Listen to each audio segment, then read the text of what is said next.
C'est le patch tech. Alors Fabienne, aujourd'hui tu nous proposes de plonger dans l'histoire de ton réseau social préféré, Twitter. Ce réseau social est devenu un outil puissant, à en croire Tony Stark, alias Elon Musk. Il est au cœur d'un combat, celui de la liberté d'expression, celui de sa liberté d'expression. Mais cela n'a pas toujours été le cas, n'est-ce pas ? En effet, le 21 mars 2006, c'est la naissance de Twitter, dans le quartier de South of Market, quartier industriel délabré de San Francisco, où les startups affluent.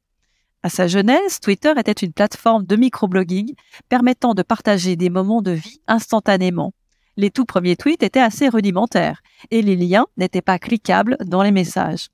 Disponible en 40 langues, par la présence abondante de médias, Twitter offre des sources d'informations en temps réel, les dernières tendances. C'est une contrainte technique qui est à l'origine du format des 140 caractères. Et surprise, en passant à 280 caractères en 2017, cela a entraîné une amélioration de la politesse. S'il vous plaît, a augmenté de 54%.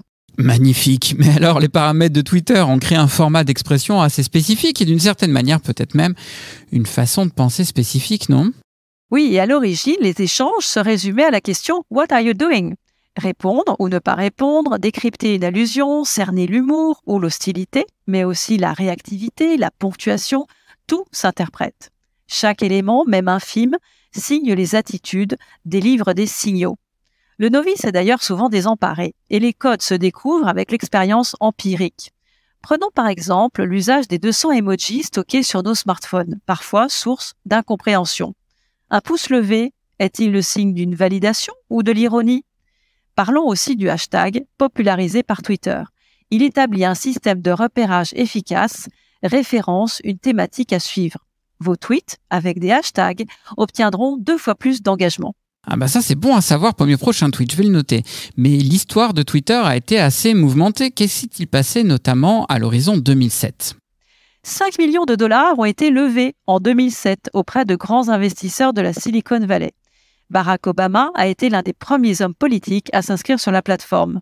En 2012, lors de sa réélection, il tweete sa victoire. Accompagné par 750 community managers, c'est l'aboutissement d'une campagne présidentielle sous le signe des réseaux sociaux. Lorsque j'y suis arrivé, en mars 2009, Twitter était un repère de blogueurs. Des personnes gravitant autour de l'univers du web, des startups, etc. Des rencontres de tweetos étaient d'ailleurs organisées. Je vous avoue qu'il cochait toutes les cases des geeks. Nous étions dans l'ivresse de la viralité que nos partages suscitaient, combinés avec un nombre restreint d'aficionados, ce qui conférait une certaine forme d'élitisme. En juin de cette même année, autre élection présidentielle, mais en Iran, avec un impact remarquable. La plateforme n'était pas censurée par le régime iranien et les opposants au régime l'ont utilisée pour dénoncer la répression. L'occurrence Iran élection a représenté jusqu'à 1% du trafic mondial. Oui, et depuis 2006, nous pouvons dire que sur ce réseau, ce n'était pas un long fleuve tranquille. De la mini-rumeur au gros buzz, ils sont parfois nombreux, ces événements qui ont boosté le développement de la plateforme, non ? À l'annonce du décès de Michael Jackson en juin 2009, les gens se sont rués sur Google pour vérifier l'authenticité de la rumeur en vain. Au même moment, avec une multitude de tweets en temps réel, l'afflux de connexions a contraint Twitter à fermer l'affichage de plusieurs sujets, provoquant l'arrêt total. Autre événement survenu le 27 février 2010, celui du séisme au Chili. Sur le fil Twitter, plus de 2000 gazouillis chaque minute traitant de la catastrophe, sans que l'on puisse valider la fiabilité des témoignages ni des sources. Les inscriptions sur Twitter ont alors quintuplé. À cette époque, 7% des utilisateurs utilisent régulièrement le service, dont 15 000 personnes en France.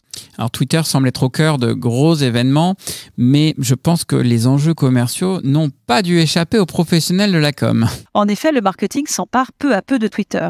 Nombre d'entreprises se mettent à l'utiliser comme moyen de communication. Les marques et les agences de com ont dédié des équipes spécifiques. Twitter aurait pu devenir un espace de SAV pour les marques, mais elles ont compris l'intérêt et l'efficacité d'une présence informationnelle et non seulement promotionnelle. Twitter s'est imposé comme un outil d'analyse essentiel dans les stratégies de marketing d'influence. Au-delà des bénéfices tangibles opérés par ces processus, certains hommes politiques ont adopté l'usage.